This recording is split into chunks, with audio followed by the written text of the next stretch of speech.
મુખ્યમંત્રી ભૂપેન્દ્ર પટેલે જૂનાગઢના પાણીધરામાં માવઠાગ્રસ્ત વિસ્તારની લીધી મુલાકાત, ખેડૂતો સાથે વાતચીત કરી માવઠાથી થયેલા નુકસાન અંગે ખેડૂતોએ કરી રજૂઆત, સહાય આપવાની કરી માંગ। એક બે દિવસમાં ખેડૂતોને સારા સમાચાર મળવાનો મુખ્યમંત્રીએ સંકેત આપ્યો। ખેડૂતોએ હિંમત હારવાની જરૂર નથી, એક સિઝન ફેલ છે, જિંદગી ફેલ નથી, આવતી સિઝન ખૂબ સારી જશે તેવી આશા પણ વ્યક્ત કરી। જસદણ એપીએમસી માર્કેટિંગ યાર્ડની બહાર ખેડૂતોના વાહન લાઇનોની કતાર લાગી। ખેડૂતો પોતાની જણસી વેચવા માટે લાઇનમાં ઊભા રહ્યા। ખેડૂતો પોતાના માલને ઢાંકીને આવ્યા।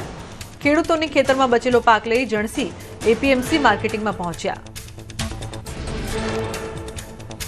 રાજકોટના મોટી પાનેલી ગામમાં ખેડૂતોએ એમએલએનો કર્યો ઘેરાવ। પાક નુકસાની મુદ્દે ખેડૂતોએ કરી ઉગ્ર રજૂઆત। એમએલએને ખેડૂતોના રોષનો કરવો પડ્યો સામનો। એમએલએએ પંથરોજ કામથી સહાયની ખાતરી આપી, છતાં ખેડૂતોમાં અસંતોષ। ભરૂચમાં 106 ટીમે અસરગ્રસ્ત 655 ગામોમાં સર્વે હાથ ધર્યો। પાકને ભારે નુકસાન થતાં ખેતીવાડી વિભાગ દ્વારા 31 ઓક્ટોબરથી સર્વે કામગીરી હાથ ધરી। 2 દિવસમાં 6000 હેક્ટર વિસ્તારમાં સર્વે કરાયો।